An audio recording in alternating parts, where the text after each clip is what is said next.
modelinka horta badana hooyaday waxay dhigi jirtay photogenic tahay in sawirkaad ku fiican tahay ha ay dhigi jirtay then Instagram aan sawiradeeda wax soo dhigay and then dad badan ay la soo xariireen oo rabaan in wax loo model gareeyo and then passion ay noqotay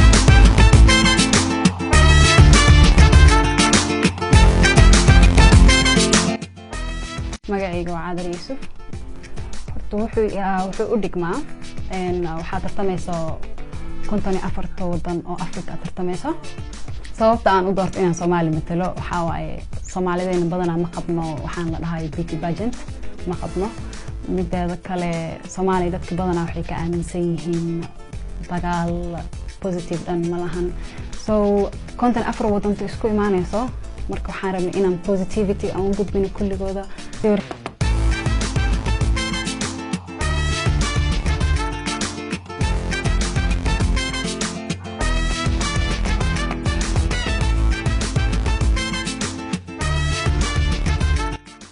sawirka qaldan ay ka aaminsan yihiin in Soomaaliya in gabdho ay ka soo bixi karaan ay tartami karaan beauty pageants-ka waxa soo Nigeria ka dhacaya wuxuu dhacayaa 1 November aadina laba weekend camp ku jirayna then ka bacdi 15 November u dhacaya modelinka horta badana hooyaday waxay dhigi jirtay photogenic tahay in sawirkaad ku fiican tahay ha ay dhigi jirtay then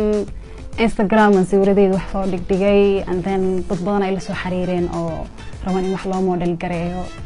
and then passion ay noqotay hadda badan waxaan sameeyaa brands ka caanka ah aan badana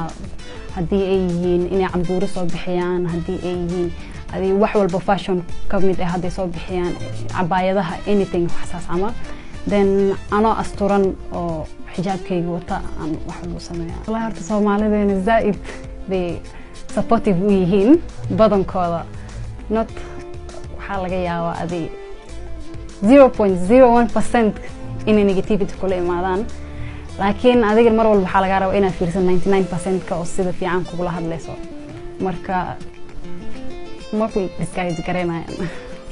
wax badan ay ku dhiirigelinaysaa in halta iyo wixii ka bilowdo gabdhaha Soomaalida ee beauty pageants ka qayb gali karaan iyo xijaabkooda wataan maxaa la dhahaa models noqon karaan wax walba passions kooda inuu u yahay inay noqon karaan wax ka istaagin kareen wallahi horta qof rajixun ma lahan ma wada rajo fiican nahay insha Allah guul aan rajaynayaa ilaahay